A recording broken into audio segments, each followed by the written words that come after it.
One thing we've had to do a heck of a lot over the last 12 months is online ministry. You can probably figure out why. There's this little thing called COVID, you might have heard of it. We've got this big building here, 68 beds. No one wants to come because they don't want to get COVID, so we've had to move online.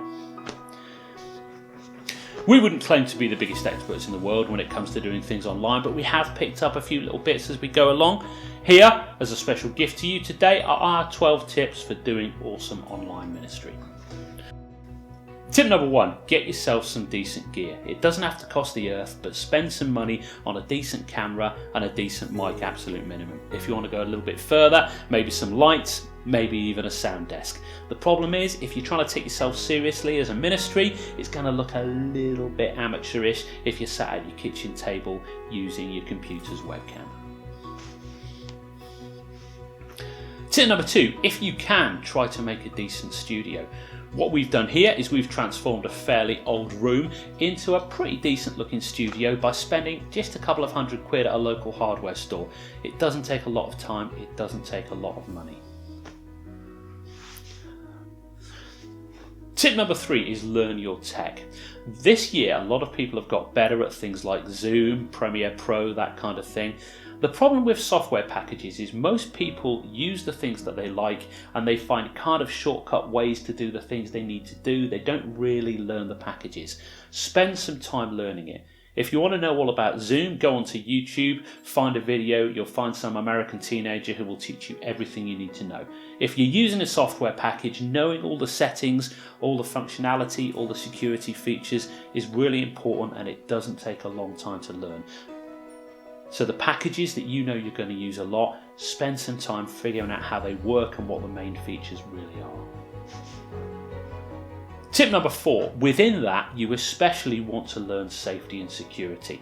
Towards the beginning of lockdown, a few people were caught out on Zoom because they didn't know about stopping other people from screen sharing, and sadly there are some people that will try and come into these things with the wrong intentions.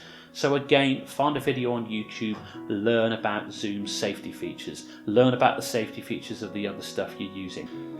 Tip number 5, try to make events fairly compact. When we first started running online events, we put huge breaks in the day. Now if you've got an on-site event, that's great because breaks are a time for people to mingle, get a cup of tea, hit up the stalls you've got around, look at your displays. But for an online event, what happens in breaks is people just go back to their normal lives. They forget about the event. So try and keep things as compact as you can.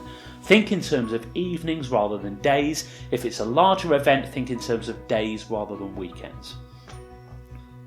Tip number 6, you need to market hard. You need to push your events, you need to plug your events, talk to people, go on social media, hit people up with messages, talk to local organisations like churches, schools, do everything you can to advertise, because the ways that you advertise physical events are different to the ways that you advertise online stuff.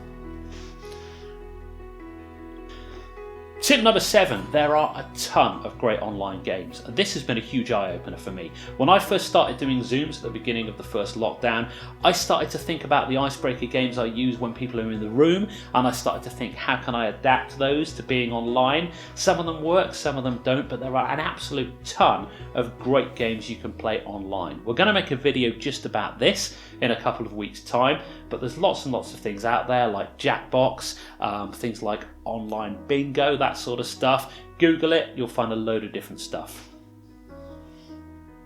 Tip number 8, a lot of ministries these days like doing praise and worship, okay? You get a load of people in a chapel, you set it up nicely, lots of lights, lots of candles, you get a worship leader, you project your words. It's a really important part of any event. A lot of people think they can translate that online. Sometimes you can, sometimes you can't. Personally, I think that if you've got a group of people who are really serious about their faith, they're in a strong place of discipleship, you can do praise and worship online. Otherwise, you can't. People who are fairly young in faith, getting them to get into praise and worship when it's just them in a room in front of the screen, personally, I don't think that works. Tip number 9. Now this is just my opinion, but I've tried Skype, I've tried Microsoft Teams, I've tried Google Hangouts, I've tried Zoom, I've tried a few other things that you probably haven't heard of. Personally, in my view, Zoom is the best product out there. Microsoft Teams has got a few features that Zoom doesn't have, okay? Google Hangouts also has the advantage of being completely free, but with Microsoft Teams, most of its extra features are really geared towards work, okay? For social things, for youth groups, for ministry, I really think Zoom is the best. And yes, there are limits on how many people you can have in a meeting if you're running a huge event, but there are ways around that if you get creative. Tip number 10 is have a producer, don't John Wayne it. If you're leading a session, if you're giving a talk, if you're leading a ministry, you don't want to be the guy that's letting people in from the waiting room. You don't want to be the guy that's sorting out Dave's IT issues at home by sending him messages. Okay, have a producer like Paddy here who's sitting behind the microphone. He is the guy that makes everything happen for me while I'm out here looking good, or, trying to. Tip number 11, have a decent internet connection. We've all been in those meetings where people just drop out of meetings because their internet connection isn't good. Hi, mum and dad. That happens all the time, but if you're the person leading the meeting, that's kind of uncool, okay? Especially since if you are the host of the meeting, the host might drop to someone else, and that might be the person you really don't want having control, okay? So you need a good internet connection. Remember, being cabled in is always better than Wi-Fi, okay? But if you're Wi-Fiing in, make sure you're close to an access point. Make sure other people in the house aren't using the Wi-Fi at the same time to do anything huge. Also, get yourself a good internet service provider. Read the reviews, find out which internet service providers don't drop their speed right down in the evening when everybody's using it. Remember, business packages are better than domestic packages, and sometimes they don't cost too much more. And the final tip, if you're using presentations, make sure they look decent. Again, if you're taking yourself seriously and you whip up a PowerPoint that's full of Comic Sans and pictures you've blatantly just dragged off Pinterest, it's not going to look great. Again, there's all kind of resources online about how to make decent presentations.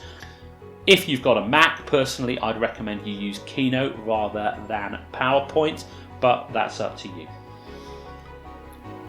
There's bound to be some things that we've missed there. We're learning as we go along. If you've got some stuff, put it in the comments below.